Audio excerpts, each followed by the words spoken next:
Hi hello അസ്സലാമു അലൈക്കും. ഞാൻ ഇന്ന് വന്നിട്ടുള്ളത് ബീഫ് വെച്ചിട്ട് ഒരു ബീഫ് കസാഡിയാണ് ഉണ്ടാക്കുന്നത്.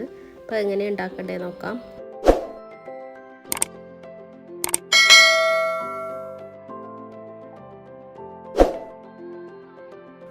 അപ്പോൾ ഇതാ ബീഫ് വെച്ചിട്ടാണ് ഉണ്ടാക്കുന്നത്. അപ്പോൾ ഇതാ ഞാൻ കുറച്ച് ബീഫ് എടുത്തിട്ടുണ്ട്. ഒരു 4 പീസ് ബീഫ് എടുത്ത് കഴുകി വെച്ചിട്ടുണ്ട്. ഇത് നമുക്കൊന്ന് കുക്കറിലിട്ടിട്ടൊന്ന് വേവിച്ചെടുക്കാം. അപ്പോൾ ഇതാ നമുക്ക് അതിലേക്ക് ഒരു സ്പൂണ് കുരുമുളക് പൊടി ചേർത്ത് കൊടുക്കാം. പിന്നെ ആവശ്യത്തിന് ഉപ്പ് ചേർത്ത് കൊടുക്കാം. പിന്നെ കുറച്ച് വെള്ളം ഒഴിച്ചിട്ട് നമുക്കിതൊന്ന് ഒരു 5-6 വിസിൽ വരെ അടിച്ച് വേവിച്ചെടുക്കാം. അപ്പോൾ നമുക്കിത് കുബൂസ് വെച്ചിട്ടാണ് ഉണ്ടാക്കുന്നത്. അപ്പോൾ കുബൂസിന് മാവ് ഞാൻ കുഴക്കാൻ വേണ്ടിയിട്ട് എടുത്തതാണ്. അപ്പോൾ അതിലേക്ക് നമുക്ക് ആവശ്യത്തിനുള്ള ഉപ്പ്, ഒരു സ്പൂൺ പഞ്ചസാര ഇട്ട് കൊടുക്കാം. പിന്നെ ഇതാ പാല് ഞാൻ കുറച്ച് ചൂടാക്കി വെച്ചിന്, അതിൽ ഈസ്റ്റ് ഇട്ടിട്ട് വെച്ചതായിരുന്നു. അപ്പോൾ ഇത് നമുക്ക് കുബൂസിന് മാവ് കുഴച്ചെടുക്കാം. അപ്പം നല്ലൊരു ടേസ്റ്റുള്ള ഒരു സ്നാക്കാണ് ബീഫ് വെച്ചിട്ടുണ്ടാക്കുന്നത്. അപ്പോൾ എല്ലാവരും ഒന്ന് ഇതൊന്ന് ട്രൈ ചെയ്ത് നോക്കാം. അപ്പം നമുക്കിത് ചിക്കൻ വെച്ചിട്ട് ഉണ്ടാക്കാം കേട്ടോ. എൻ്റെ അടുത്ത് പിന്നെ ബീഫ് ഉള്ളതുകൊണ്ടാണ് ഞാൻ ബീഫ് വെച്ചിട്ടുണ്ടാക്കുന്നത്. ചിക്കൻ വേണ്ടെന്നാക്ക് ചിക്കനും വെച്ചിട്ട് ഇതുപോലെ ചെയ്തെടുക്കാം.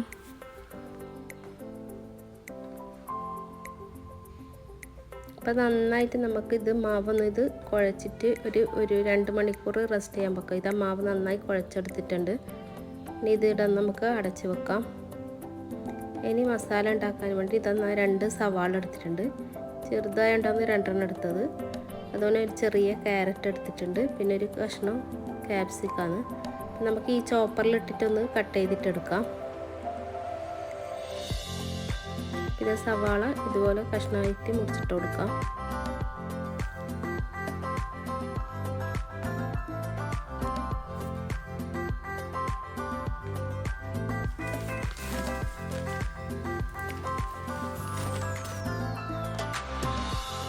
അപ്പോൾ ഇതുപോലെയാണ് കട്ട് ചെയ്തിട്ടെടുക്കേണ്ടത്. നന്നായി കുഞ്ഞു പീസാക്കേണ്ട ആവശ്യമില്ല, നന്നായി അരിഞ്ഞെടുക്കേണ്ട ആവശ്യമില്ല.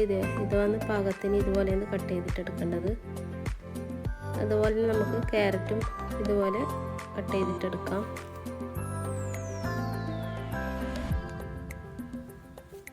അപ്പോൾ ഇത് നല്ല യൂസ്ഫുള്ളാണ്. ഇതിങ്ങനെ പിന്നെ പ്രസ് ചെയ്തിട്ട് ആക്കുന്നതുകൊണ്ട് തന്നെ നന്നായിട്ട് കട്ടായി വരുന്നുണ്ട്. ആദ്യം എൻ്റെ അടുത്ത് ഉണ്ടായത് ചോപ്പർ വലിക്കുന്നതായിരുന്നു. അതിൻ്റെ വള്ളി പൊട്ടിപ്പോയിട്ടുണ്ടായിന്. അതിന് ശേഷം ഇത് വാങ്ങിയതാണ്. അപ്പോൾ ഇത് നമുക്ക് ക്യാപ്സിക്കും അതുപോലെ തന്നെ അങ്ങനെ ചെയ്തെടുക്കാം. അപ്പോൾ ഇതെല്ലാം കട്ട് ചെയ്തെടുത്തിട്ടുണ്ട്. ഇനി ഇതിന് 4 പച്ചമുളക്, ഒരു 5-6 വെളുത്തുള്ളി, അതുപോലെ ഒരു 2 കഷ്ണം ഇഞ്ചി എടുത്തിട്ടുണ്ട്. അത് ഇതുപോലെ തന്നെ ചെറിയ പീസായിട്ട് നമുക്ക് ഇങ്ങനെ കട്ട് ചെയ്തിട്ടെടുക്കാം. അത് ചോപ്പറിലിട്ടിട്ട് കട്ട് ചെയ്യേണ്ട ആവശ്യമില്ല.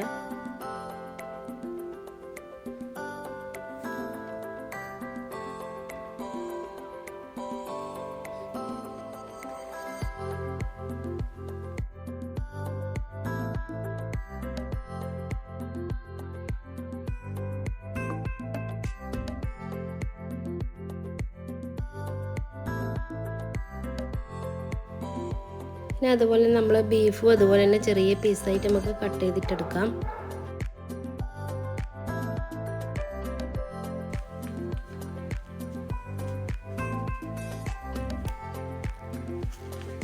മിക്സിയിലിട്ടിട്ട് പൊടിച്ചെടുക്കേണ്ട ആവശ്യമില്ല. ഇതുപോലെ ചെറിയ പീസായിട്ട് കട്ട് ചെയ്തിട്ടെടുത്താൽ മതി. ഇനി നമുക്കിതെങ്ങനെ മസാല ഉണ്ടാക്കേണ്ടത് നോക്കാം. അപ്പോൾ ഇതാ ഒരു പാൻ ചൂടാക്കാൻ വെച്ചിട്ടുണ്ട്. അതിൽ ഞാൻ കുറച്ച് ഒലിവ് ഓയിലാണ് വെച്ചത്. ഒലിവ് ഓയിൽ തന്നെ വേണമെന്നില്ല, വേറെ എന്തെങ്കിലും ഓയിൽ, സൺഫ്ലവർ ഓയിൽ ആയിട്ടും ചേർത്താലും മതി.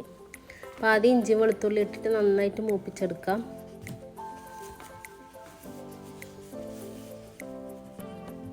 ഇനി അതിലേക്ക് പച്ചമുളക്, സവാള, ക്യാരറ്റ്, ക്യാപ്സിക്കം എല്ലാം ഒന്നിച്ചിട്ട് ഇട്ടിട്ട് നമുക്ക് നന്നായിട്ട് ഇതൊന്ന് വഴറ്റിയെടുക്കാം.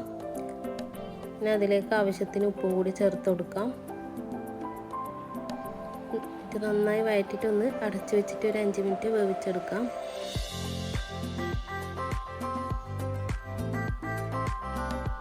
അപ്പോൾ ഇതാ സവാളെല്ലാം ഒന്ന് നന്നായിട്ട് വഴന്ന് വന്നിട്ടുണ്ട്. അതിലേക്ക് 1 സ്പൂൺ ഗരം മസാല, 1 സ്പൂൺ കുരുമുളക് പൊടി ചേർത്ത് കൊടുക്കാം. ഇത് നന്നായിട്ടൊന്ന് മിക്സ് ചെയ്യാം. മുളക് പൊടി വേണമെങ്കിൽ ചേർത്ത് കൊടുക്കാം, അന്നേരം നല്ലൊരു കളർ കിട്ടും.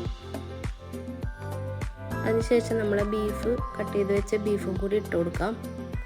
ഇതെല്ലാം കൂടി നന്നായിട്ട് മിക്സ് ചെയ്തിട്ട് ഒരു 5 മിനിറ്റും കൂടി അടച്ചു വെച്ചിട്ട് നമുക്ക് ഇതൊന്ന് വേവിച്ചെടുക്കാം. ഇത് നമ്മളെ മസാല ഇവിടെ റെഡി ആയിട്ടുണ്ട്. ഇനി ഇതിലേക്ക് നമുക്ക് കുറച്ച് മല്ലിയില കട്ട് ചെയ്തിട്ട് കൂടി ഇട്ട് കൊടുക്കാം.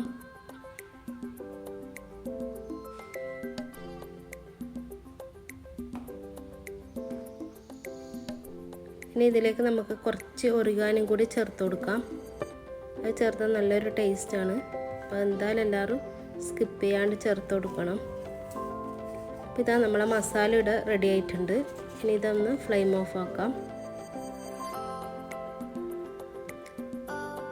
ഇനി ഇത് നമ്മളെ കുബൂസിൻ്റെ മാവ് നന്നായിട്ട് പൊങ്ങി വന്നിട്ടുണ്ട്. 2-3 മണിക്കൂർ ഞാൻ ഇത് റെസ്റ്റ് ചെയ്യാനായിട്ട് വെച്ചിട്ടുണ്ടായിന്. അത് ഇതുപോലെ ഓരോരോ ഉരുളായിട്ട് നമുക്ക് ഇതുപോലെ ഒന്ന് പരത്തിയെടുക്കാം.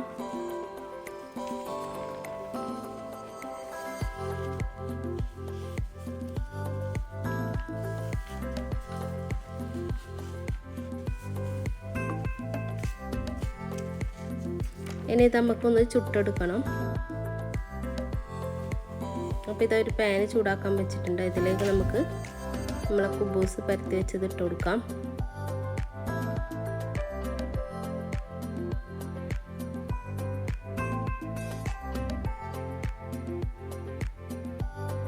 അപ്പോൾ ഇതുപോലെ തന്നെ പിന്നെ കുബൂസ് ഇല്ലെങ്കിൽ ബ്രെഡ് വെച്ചിട്ടും ഇങ്ങനെ ചെയ്തെടുക്കാം. അപ്പോൾ എങ്ങനെ ഇത് സെറ്റാക്കി എടുക്കണ്ടേ നോക്കാം. ആദ്യം ഒരു കുബൂസ് ഒരു പ്ലേറ്റിലേക്ക് വെക്കാം. അതിലേക്ക് കുറച്ച് ബട്ടർ തേച്ച് കൊടുക്കാം. പിന്നെ ചീസ് വേണം. മുസറല്ല ചീസാണ് വേണ്ടത്. എൻ്റെ അടുത്ത് അതില്ലാത്തതുകൊണ്ടാണ് ഇതെടുത്തത്. അപ്പോൾ ചീസ് ആദ്യം കുറച്ച് ഇങ്ങനെ വെച്ച് കൊടുക്കാം. അതിൻ്റെ മേലേക്ക് നമ്മളെ മസാല ആക്കി വെച്ച് കൊടുക്കാം. അപ്പോൾ ചീസ് എന്തായാലും നന്നായിട്ട് വേണം. ചീസ് എന്തായാലും ഇതിൽ ആവശ്യമാണ്. ചീസില്ലെങ്കിൽ ഇതൊരു ടേസ്റ്റ് ഉണ്ടാവില്ല. അപ്പോൾ മസ്റ്റായിട്ടും ചീസ് വേണം. മുസറല്ല ചീസ് അതിന് വേണ്ടത്. അപ്പോൾ ഇതാ ചീസ് മേലെ വെച്ചിട്ട് ഇതുപോലെ ഇങ്ങനെ മടക്കി കൊടുക്കാം. അപ്പോൾ ഇതാ അടുത്തത് നമുക്ക് അങ്ങനെ ചെയ്തെടുക്കാം.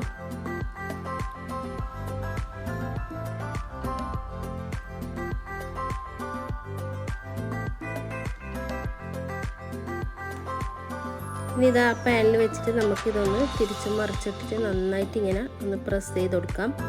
എന്നാൽ നമ്മളെ ചീസെല്ലാം അവിടെ നന്നായിട്ട് ഒട്ടി നിൽക്കും.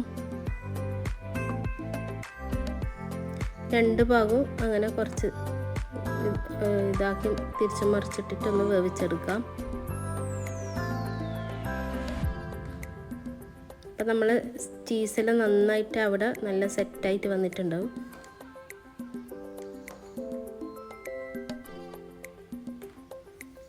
അപ്പോൾ ഇതാ നമ്മൾ എല്ലാം അങ്ങനെ ആക്കിയെടുത്തിട്ടുണ്ട്.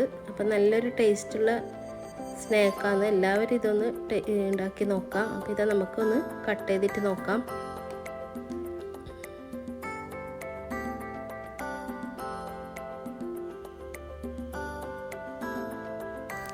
അപ്പോൾ ഇതാ നമ്മളെ അടിപൊളി ബീഫ് കസാടി ഇവിടെ റെഡി ആയിട്ടുണ്ട്. അപ്പോൾ എല്ലാവരും ഇതൊന്ന് ട്രൈ ചെയ്ത് നോക്കാം. നല്ലൊരു ടേസ്റ്റുള്ള കസാഡിയാണ്. വീഡിയോ ഇഷ്ടപ്പെട്ട് ലൈക്ക് ചെയ്യാനും ഷെയർ ചെയ്യാനും കമൻ്റ് ഇടാനും മറക്കല്ലേ. ഇനി ഒരു പുതിയ വീഡിയോ ആയിട്ട് വരുന്നതായിരിക്കും. അസ്സലാമു അലൈക്കും.